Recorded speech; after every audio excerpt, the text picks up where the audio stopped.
Hoje em dia tá tão fácil, a informação tá tão barata e tão acessível. Você tem essas coisas de graça no YouTube, você tem às vezes cursos de capitalismo e socialismo que contam um pouco dessa história. Você vai entender que é uma tendência natural do ser humano e até isso mesmo, refutar o que você falou mesmo de Sim. socialismo, você fala, cara, simplesmente não funciona. A gente vê os exemplos aí, tá na cara de todo mundo. É a impressão que eu tenho?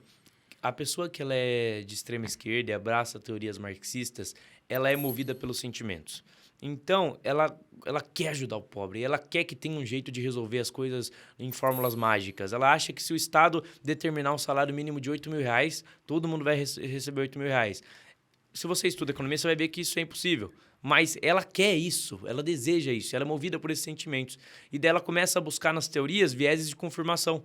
Ela não tem capacidade de refletir e questionar os próprios pressupostos. E eu acho que é muito importante nós mesmos aqui, tomar cuidado com isso. A gente sempre precisa ter a capacidade de revisar os fundamentos daquilo que a gente pensa. E eu tenho a impressão que o esquerdista, principalmente o extremista, ele perdeu essa capacidade. Ele acaba, toda vez que ele vai discutir, toda vez que ele vai ler, toda vez que ele vai procurar um conteúdo, ele procura aquilo que vai confirmar o que ele pensa.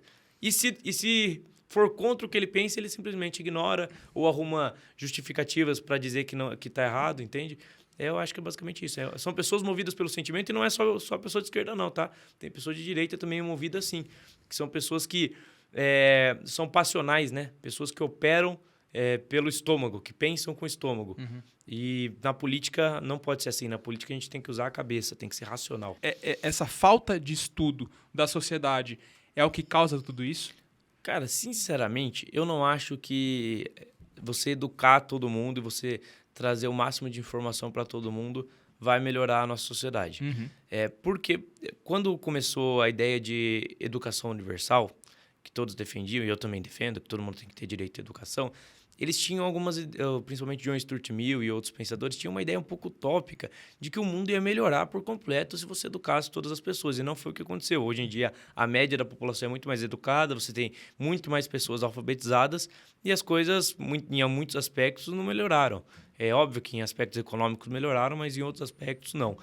E eu acho que se você sempre vai ter pessoas que vão se dedicar mais a estudar e a buscar conhecimento.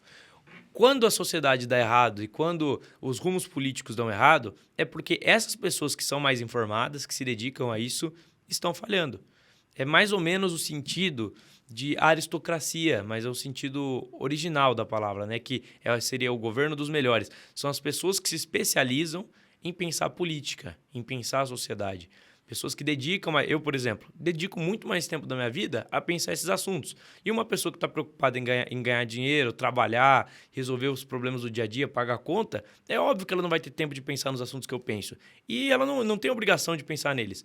Eu que tenho que ter a obrigação de me informar, de ter conteúdo e quando ela precisar do meu apoio, dar apoio para essas pessoas, entende? Então, eu acho que sempre vai ter uma massa... que não vai conseguir consumir tanto conteúdo e não vai entender tanto de política, mas vão ter pessoas que são especializadas que devem conduzir. Então, se o problema do nosso país hoje em dia é a polarização, é porque essas pessoas que são mais informadas não estão sabendo conduzir as coisas, não estão sabendo guiar as pessoas por onde elas deviam ser guiadas.